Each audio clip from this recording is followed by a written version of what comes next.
June 4న రాబోయే election result గెలుపు గుర్రాలు నారీమణుల లేక స్టార్ క్యాంపెయినర్స్తా? ఆంధ్రప్రదేశ్లోని ఎలక్షన్స్లో మనం అంతగా గమనించిన విశేషాలు చాలా ఉన్నాయి. ఆంధ్రప్రదేశ్ ఎలక్షన్స్లో స్టార్ క్యాంపెయినర్స్గా ఉన్నటువంటి బాలకృష్ణ గారు, లోకేష్ గారు మరియు పవన్ కళ్యాణ్ గారి మీద వైసీపీ పార్టీ మహిళలను నిలబెట్టడం జరిగింది. హిందూపూర్ మరియు పిఠాపురం నియోజకవర్గాలలో తమ ఎన్నికల స్ట్రాటజీలో భాగంగా మహిళా అభ్యర్థులను వైసీపీ పార్టీ నిలబెట్టడం జరిగింది. మంగళగిరి నియోజకవర్గంలో ఒకరికి ఒకరు సహకరించుకునే పరిస్థితి లేకపోవడం వలన అక్కడే కూడా గంజి చిరంజీవిని మార్చి మహిళా అభ్యర్థిని నిలబెట్టడం జరిగింది. ఈ 3 నియోజకవర్గాల్లో నిలబడినటువంటి మహిళా క్యాండిడేట్స్ విద్యార్థికులు. ఫ్రెండ్స్, ఒక చిన్న రిక్వెస్ట్, మీరు మా ఛానల్ మై తెలుగు టాక్స్ని సబ్స్క్రైబ్ చేయకపోతే సబ్స్క్రైబ్ చేయండి, లైక్ చేయండి, మీ ఫ్రెండ్స్కి షేర్ చేయండి, కామెంట్స్ రూపంలో మీ అభిప్రాయాలను తెలియచేయండి. మాకు మరిన్ని వీడియోలను చేసే ఎంకరేజ్మెంట్గా ఉంటుంది. మొదటిగా హిందూపూర్ నియోజకవర్గం తెలుగుదేశానికి పెట్టని కోట. తెలుగుదేశం పార్టీ ఆవిర్భవించిన 1983 నుంచి ప్రతి ఎలక్షన్స్లో టీడీపీ మాత్రమే విజయం సాధించింది. 1985, 89, 94 సంవత్సరాలలో జరిగిన ఎలక్షన్స్లో నందమూరి రామారావు గారు అక్కడి నుంచి పోటీ చేసి విజయాన్ని సొంతం చేసుకున్నారు. ఎన్టీఆర్ గారి మరణం అనంతరం హరికృష్ణ గారు 1996లో అక్కడి నుంచే పోటీ చేసి గెలుపొందడం జరిగినది. ఆ తర్వాత జరిగిన ఎలక్షన్స్లో 2014 మరియు 2019 ఎలక్షన్స్లో నందమూరి బాలకృష్ణ గారు గెలుపొందడం జరిగింది.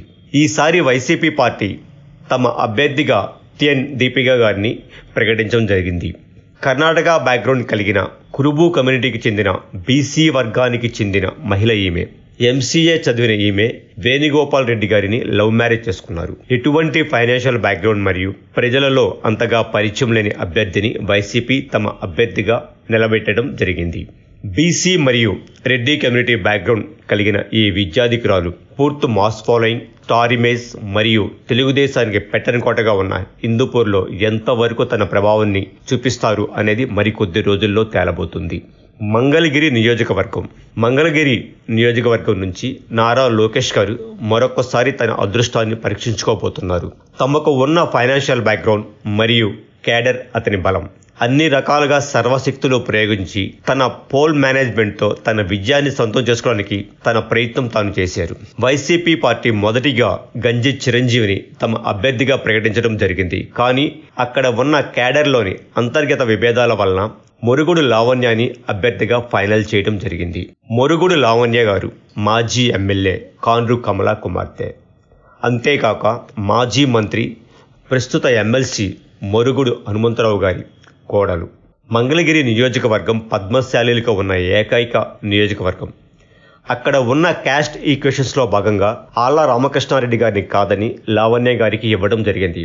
తనకు ఉన్న బలం తన సొంత సామాజిక వర్గము మరియు నియోజకవర్గంలో తన ఫ్యామిలీకి పూర్తిగా పట్టు ఉండటం. వైసీపీ క్యాడర్ ఇవి తమకు ఉన్న బలాలు. కానీ లోకేష్ గారు గత 2 సంవత్సరాలుగా పూర్తిగా నియోజకవర్గంలో ముందు నుంచి కొన్ని ప్రత్యేకమైన వ్యూహాలతో తలబడటం జరిగింది. మరి ఎవరి విజయం సాధిస్తారు అది కూడా మరికొన్ని రోజుల్లో తేలబోతుంది. ఇంకా 3వ నియోజకవర్గం పిఠాపురం. ఇక్కడ నుంచి జనసేన అభ్యర్థిగా పవన్ కళ్యాణ్ గారు నిలబడటం జరిగింది.